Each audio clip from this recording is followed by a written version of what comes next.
Assalamualaikum warahmatullahi wabarakatuh. Waalaikumsalam warahmatullahi wabarakatuh. Alhamdulillahirabbil alamin wassalatu wassalamu asrofil anbiya'i wal mursalin wa ala alihi wa sahbihi ajma'in amma ba'du. Yang terhormat Ibu Melis SE, IFE, SY dan teman-teman saya yang saya banggakan. Baiklah, di sini saya meminta Bertika selaku moderator yang akan mengatur jalannya presentasi hari ini dari kelompok 11 yang berjudul Prinsip Dasar Mekanisme Pasar dalam Ekonomi Islam. Adapun anggota kelompok saya Oriza, Kalista dan Priyansa. Baiklah, materi pertama akan dibacakan oleh Oriza. Pada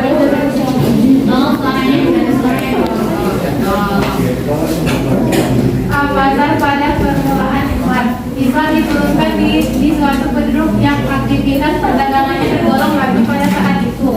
Bangsa Quraisy di Mekah seringkali melakukan perdagangan ke Syam dan Yaman. Menurut beberapa rekam sejarah, perjalanan dagang penduduk Quraisy pada saat itu menuju Syam pada saat musim panas dan Yaman pada saat musim dingin.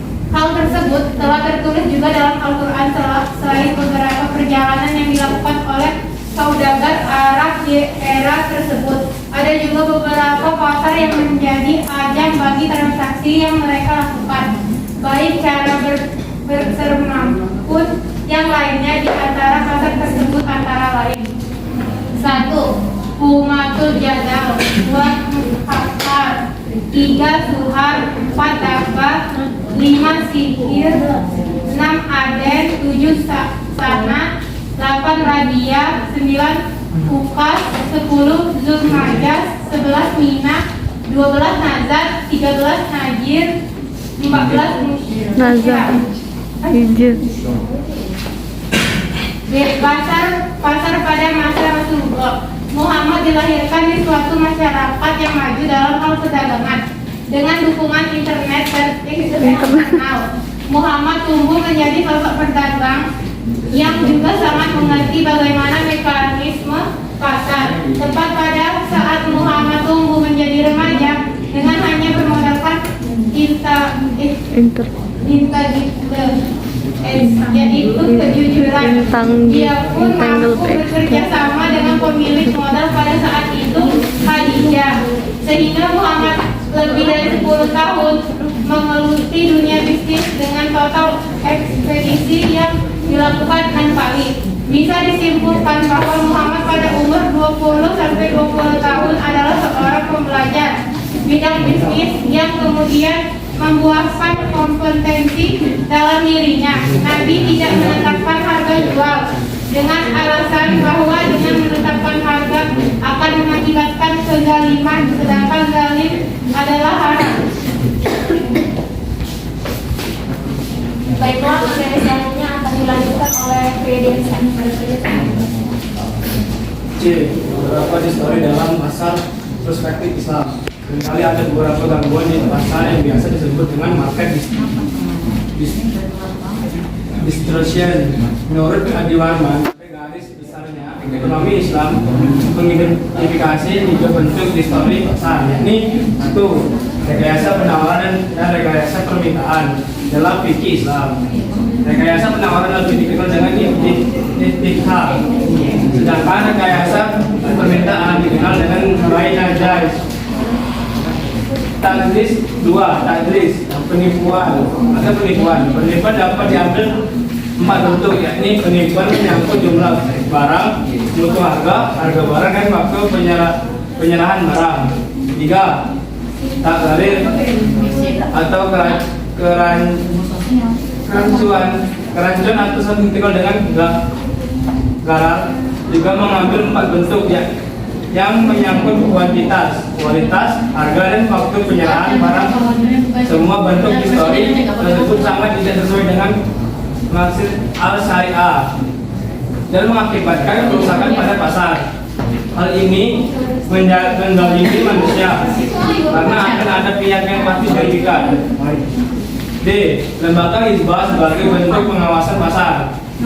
Kerangka pasar dalam ekonomi Islam adalah memberikan pahala kepada supaya terus konstan dan begitu juga sebaliknya. Pengawasan internal dalam pasar mencakup bagaimana seorang pelaku dasar bersikap baik dalam segala bentuk transaksi yang dilakukannya. Perilaku yang baik dalam diri seorang perilaku dasar didasarkan pelaku pasar didasarkan atas dasar ajaran Islam. Harus didasarkan karena motivasi ibadah kepada Allah. Dengan begitu mekanisme pasar akan terhindar dari berbagai macam kejahatan dan kecurangan. Adapun pengawasan eksternal dilakukan oleh suatu institusi. Pengawasan pasar yang bisa disebut dengan hisbah. Pengawasan tersebut dilakukan untuk menghindari perilaku yang menyimpang dari para pelaku bisnis di dalam pasar. Seorang pengawas pasar atau mustasib mempunyai kewenangan untuk menindak para perilaku kejahatan di dalam pasar.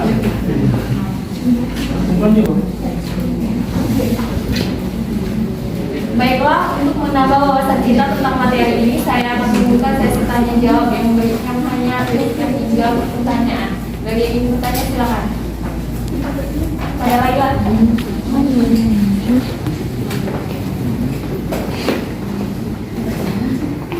Baiklah, Assalamualaikum warahmatullahi wabarakatuh. Perkenalkan, saya Laila Terafi, perwakilan dari kelompok 2. Izin bertanya, mengapa Malikiyah dan Hanafiyah membolehkan penetapan harga untuk barang-barang hadiah? Terima kasih. Baiklah, terima kasih.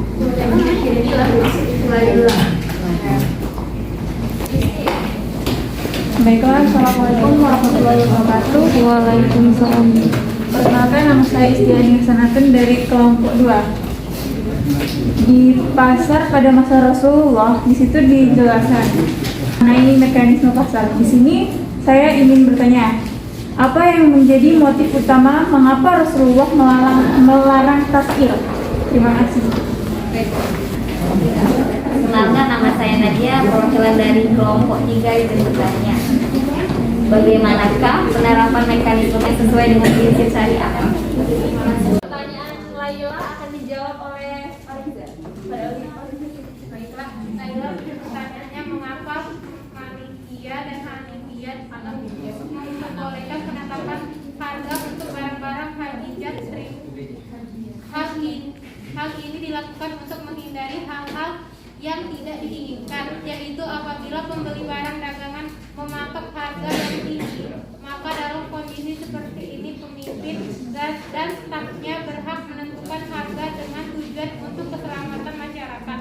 Apakah saudari Laila jelas? Baiklah, terima kasih. Baiklah, pertanyaan selanjutnya yaitu pertanyaan Nadia akan dijawab oleh Fia. Pertanyaan Nadia tadi, bagaimana penerapan mekanisme pasar yang sesuai dengan prinsip syariah? Jawabannya, mekanisme pasar dalam perspektif ekonomi Islam. Ekonomi Islam memandang bahwa pasar, negara, dan individu berada dalam keseimbangan. Tidak boleh ada subordinat, sehingga salah satunya menjadi dominan dari yang lain. Pasar dijamin kebebasannya dalam Islam. Terima kasih.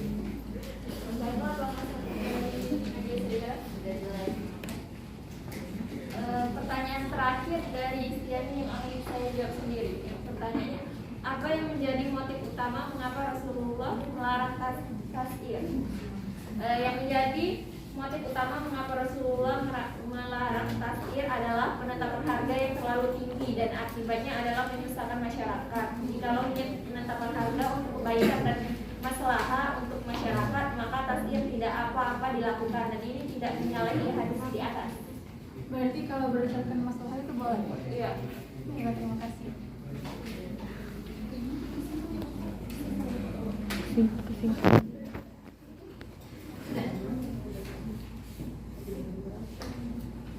Baiklah, saya akan membacakan kesimpulan dari materi ini. Ekonomi Islam memandang bahwa pasar negara dan individu berada dalam keseimbangan. Tidak boleh ada subordinat, sehingga salah satunya menjadi dominan dari yang lain.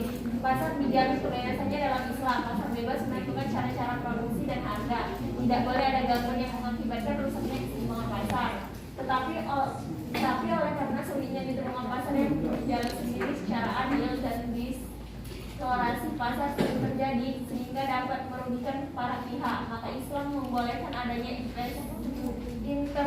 intervensi pasar oleh negara mengembalikan agar pasar kembali normal. Pasar yang dibiarkan berjalan sendiri tanpa adanya yang mengontrol ternyata telah menyebabkan penguasaan pasar sepihak oleh pemilik modal, penguasa infrastruktur dan pemilik informasi. Asimetrik informasi juga menjadi permasalahan yang tidak bisa diselesaikan oleh pasar. Baiklah, mungkin itu saja materi dari kelompok kami. Saya akhiri. Wassalamualaikum warahmatullahi wabarakatuh. Waalaikumsalam